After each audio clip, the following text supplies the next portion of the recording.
বিসমিল্লাহির রহমানির রহিম। আজকের এই সভার সম্মানিত সভাপতি,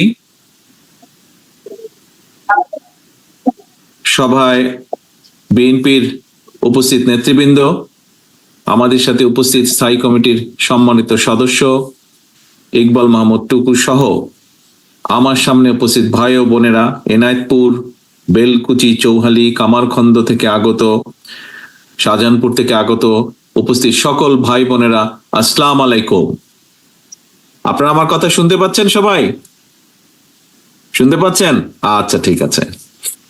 আজকে আমাদের এই যে সভাটি, এখানে এই সভাটি আমাদের একটি সভা, যেই সভার মূল লক্ষ্য ছিল এই যে বিগত কয়েকদিন আগে আন্দোলন সংগ্রাম হয়েছে আমাদের দেশকে স্বৈরাচার মুক্ত করার জন্য, সেই আন্দোলন সংগ্রামে বিভিন্নভাবে যারা আত্মত্যাগ করেছেন সেই মানুষগুলোকে মূল্যায়ন করার জন্য, তাদেরকে মনে করার জন্য, তাদেরকে স্মরণ করার জন্য আজকে আমাদের এই সভাটির আয়োজন করা হয়েছে।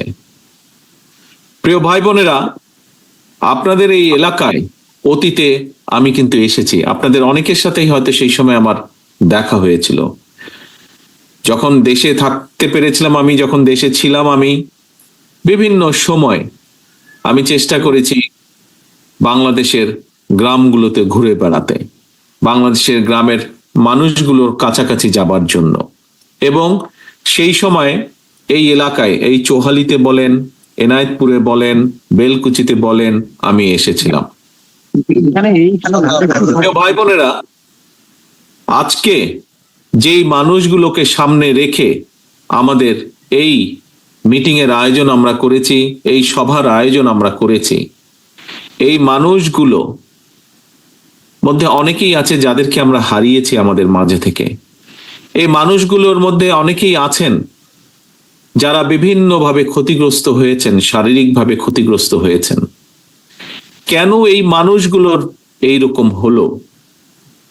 আমরা যদি খুব সংক্ষেপে চিন্তা করি তাহলে আমরা বুঝবো এই মানুষগুলোর আত্মদান এই দেশের কোটি কোটি মানুষের জন্য, এই দেশের জন্য, এই দেশটি স্বৈরাচার মুক্ত হোক।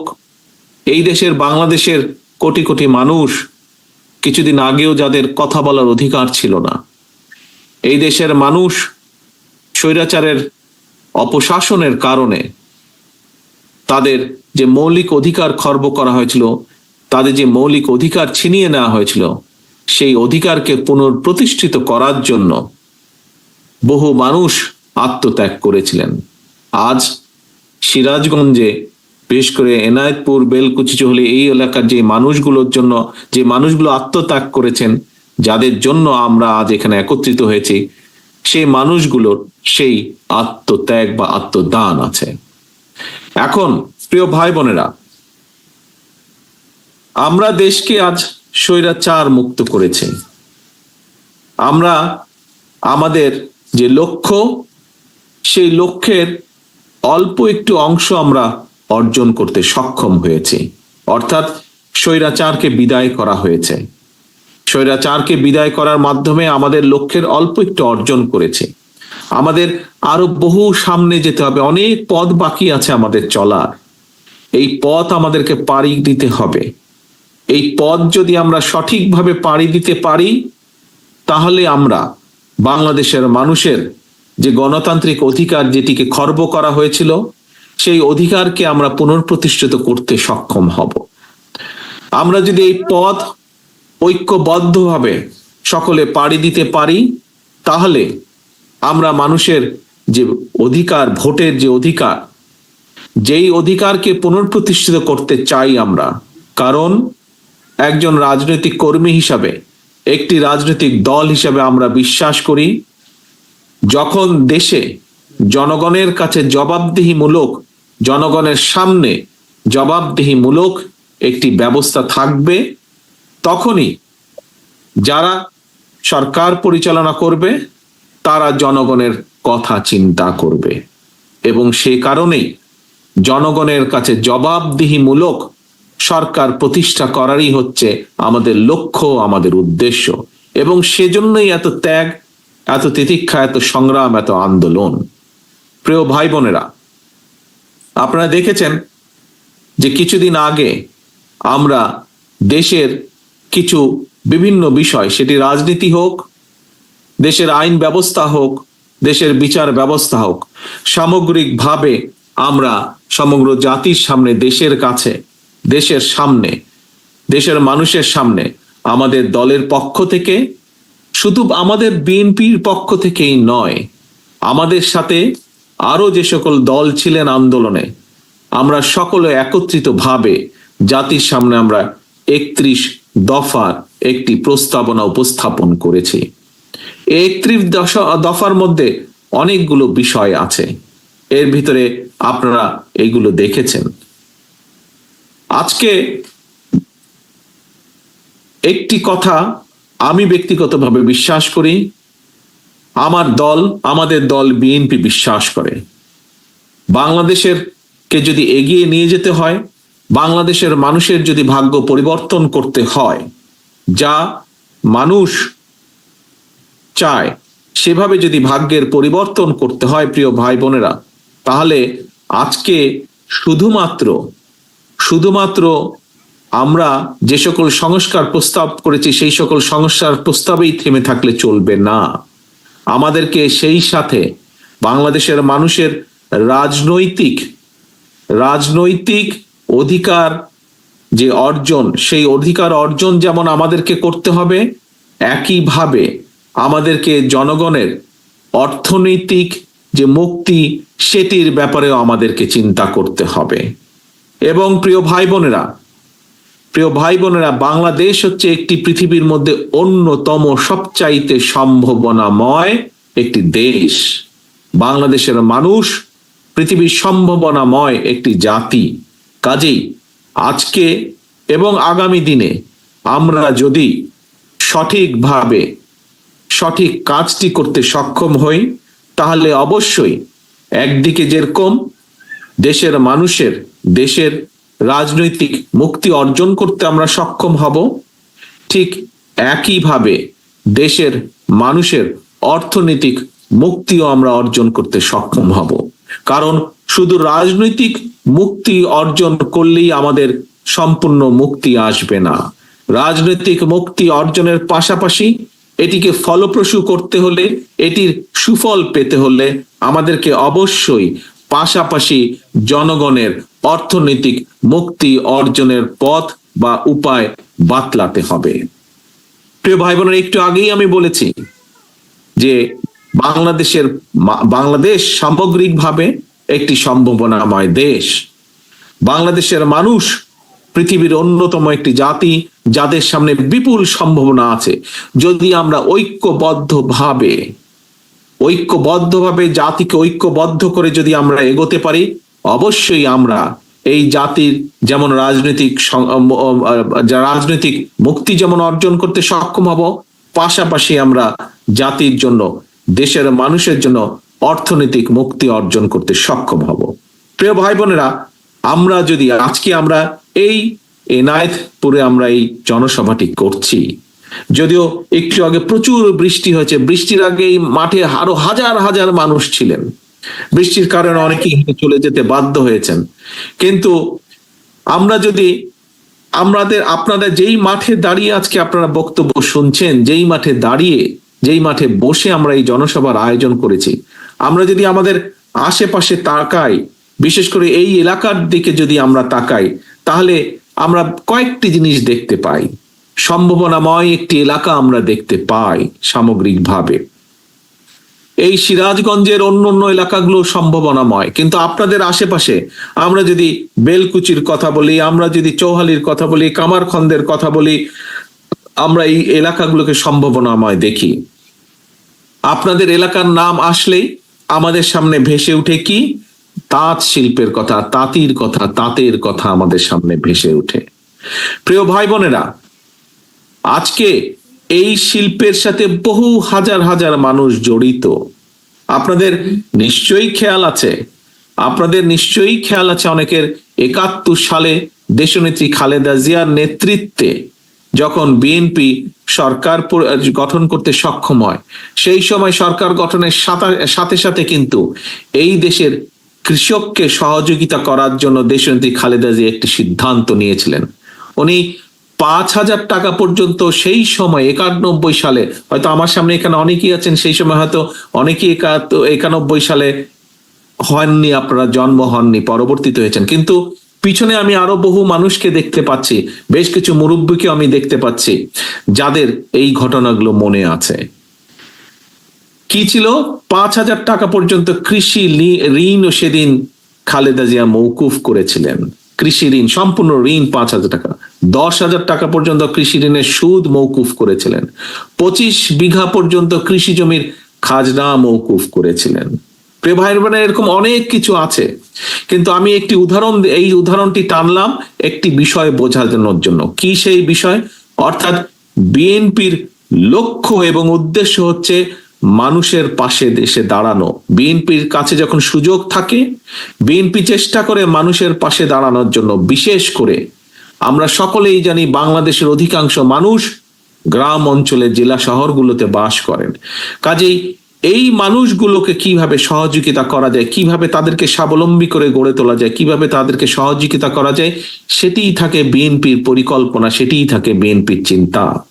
সেজন্যই প্রিয় ভাই বোনেরা, এই যে একটু আগে বললাম, আপনাদের এলাকার নাম যখনই আসে, যখনই আমরা বেলকুচির নাম শুনি, যখনই আমরা চোহালির নাম শুনি, যখনই আমরা কামারখন্দের নাম শুনি, তখনই আমাদের সামনে প্রথমে আরো অনেক কিছু আছে, কিন্তু প্রথম যেটি ভেসে উঠে চোখের সামনে সেটি হচ্ছে তাঁত শিল্প। এই তাঁত শিল্প থেকে আমরা শাড়ি বানাচ্ছে আমাদের কারিগররা, এই তাঁত শিল্পের মধ্যে থেকে লুঙ্গি বলেন, গামছা বলেন, বিছানার চাদর। কিন্তু আমি চাই যে ইনশাল্লাহ, আমার যেটি ইচ্ছা, ইনশাল্লাহ বাংলাদেশের মানুষের সমর্থন নিয়ে বিএনপি আগামীতে সরকার গঠন করলে এই আগামীর বিএনপি সরকার এই তাঁত শিল্পের পেছনে এসে দাঁড়াবে, তাঁতিদের পিছনে এসে দাঁড়াবে, তাদেরকে সহযোগিতা করবে। কারণ এইখান থেকে যেই চাদর তৈরি হচ্ছে, এখান থেকে যেই শাড়ি তৈরি হচ্ছে, যে লুঙ্গি তৈরি হচ্ছে, প্রিয় ভাই বোনেরা, আজকে সারা পৃথিবীতে আমাদের বাংলাদেশের মানুষ ছড়িয়ে ছিটিয়ে আছে। সারা পৃথিবীতে বহু দেশে, প্রায় সব দেশে কোটি কোটি বাংলাদেশের মানুষ, বাংলাদেশিরা বসবাস করছেন।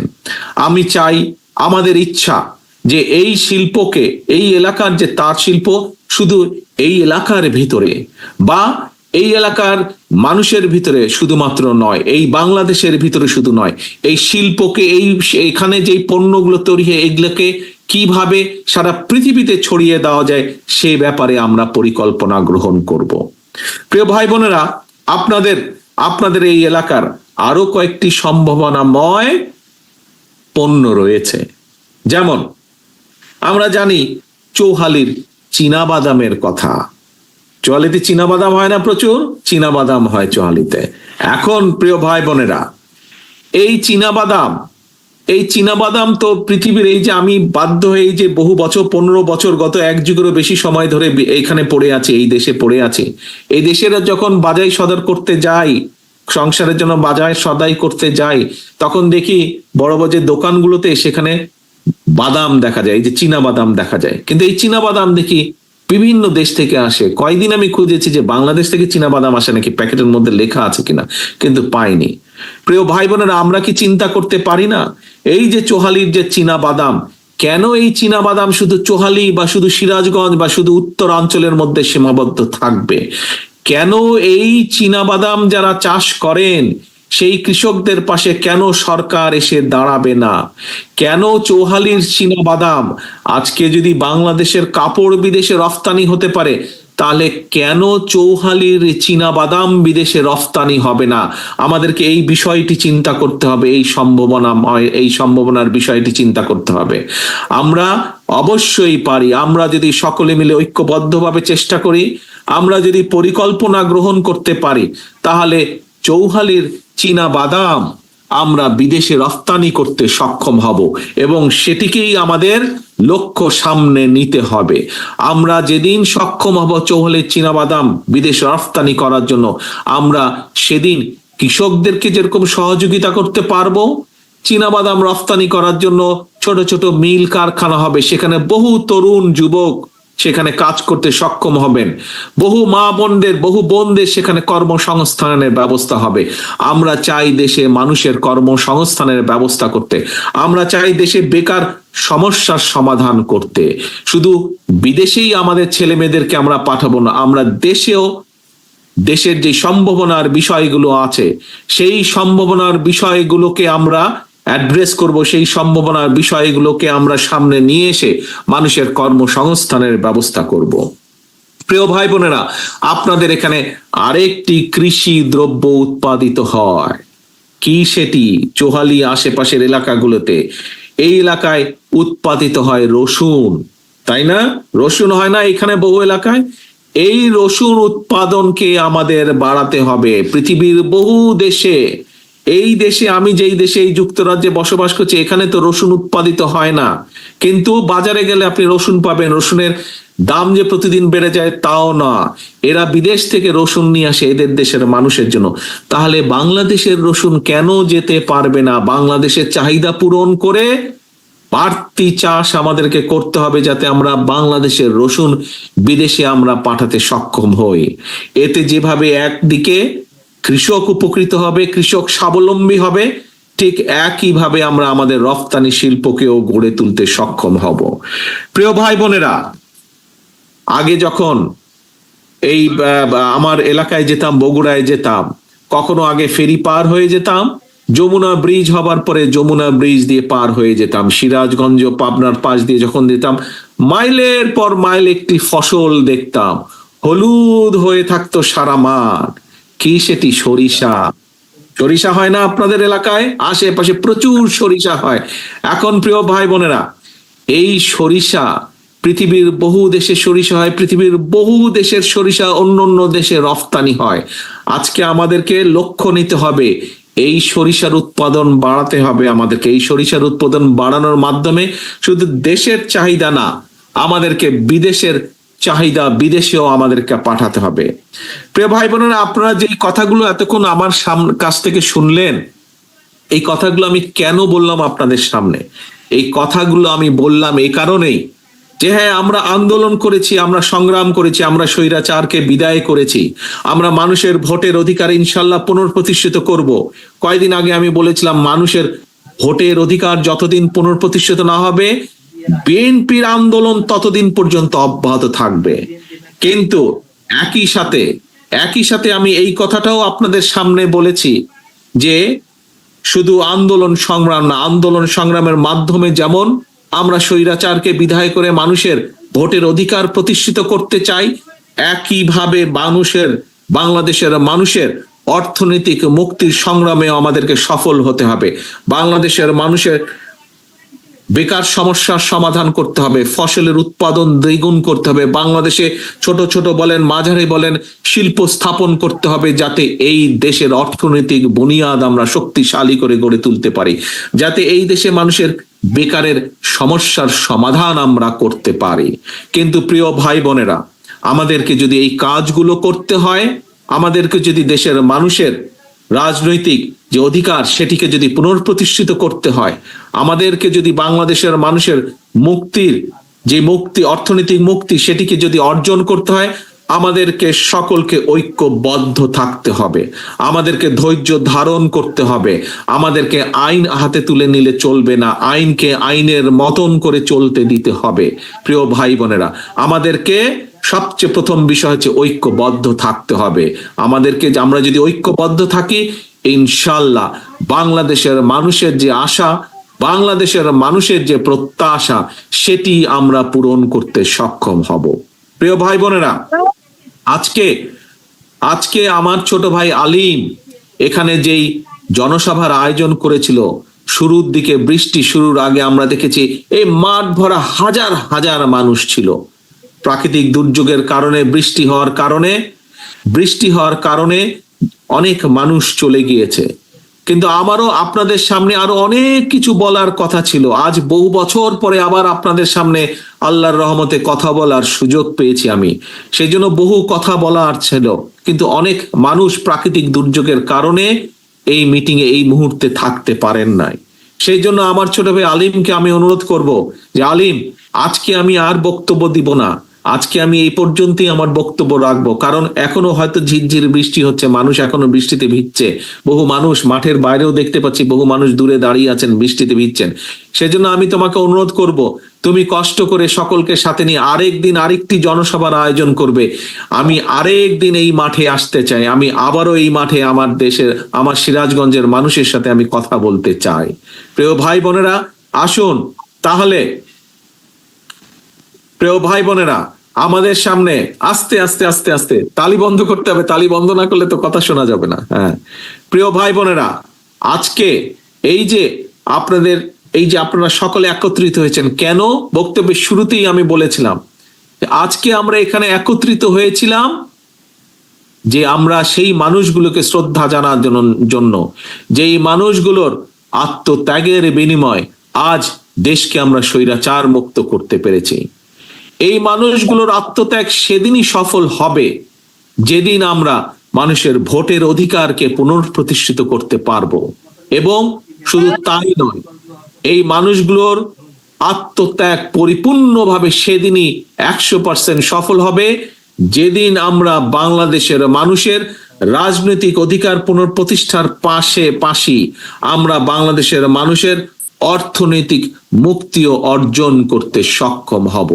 কাজে প্রিয় ভাই বোনেরা, আমি বক্তব্য শেষ করার আগে আবারও আপনাদের কাছে আহ্বান রাখতে চাই, আবারও আপনাদেরকে অনুরোধ করতে চাই, বিশেষ করে আমার বিএনপির নেতাকর্মী, সকল পর্যায়ের নেতাকর্মী, সকল অঙ্গ সহযোগী সংগঠনের নেতাকর্মীর কাছে আহ্বান রেখে বলতে চাই, মানুষ, বাংলাদেশের মানুষ, খেটে খাওয়া মানুষ, গ্রামের মানুষ আপনাদের দিকে তাকিয়ে আছে।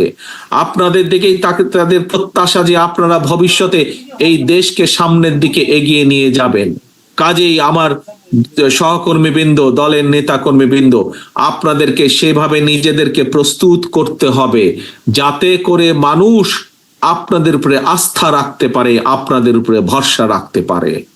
প্রিয় এনায়েতপুরবাসী, প্রিয় বেলকুচিবাসী, চৌহালিবাসী, কামারখন্দবাসী, আর এখানে যারা উপস্থিত আছেন, আপনাদের সকলের সামনে আমি বলতে চাই আবারও যে আসুন আমরা সকলে ঐক্যবদ্ধ থাকি। দল মত নির্বিশেষে আমাদের কাছে সবচেয়ে আমাদের মূল লক্ষ্য হচ্ছে এই দেশ এবং এই দেশের মানুষের মুক্তি, রাজনৈতিক মুক্তি, অর্থনৈতিক মুক্তি। আসুন সেই মুক্তি যদি আমাদেরকে অর্জন করতে হয় তাহলে অবশ্যই অবশ্যই অবশ্যই আমাদের সকলকে ঐক্যবদ্ধ থাকতে হবে। ইনশাআল্লাহ আমরা সেই মুক্তি যাতে অর্জন করতে পারি সেই প্রত্যাশা রেখে, এবং আগামী দিনে আবারও ভবিষ্যতে সামনের এই বৃষ্টি কমে গেলে ইনশাআল্লাহ আমার ছোট ভাই আলিম আবারও এখানে আরেকটি জনসভার আয়োজন করতে সক্ষম হবে, এই প্রত্যাশা রেখে আমার বক্তব্য শেষ করছি। আপনাদের সাথে আবারও দেখা হবে, আবারও কথা হবে। আল্লাহ হাফেজ। বাংলাদেশ জিন্দাবাদ, বাংলাদেশ জাতীয়তাবাদী দল জিন্দাবাদ। আসসালামু আলাইকুম।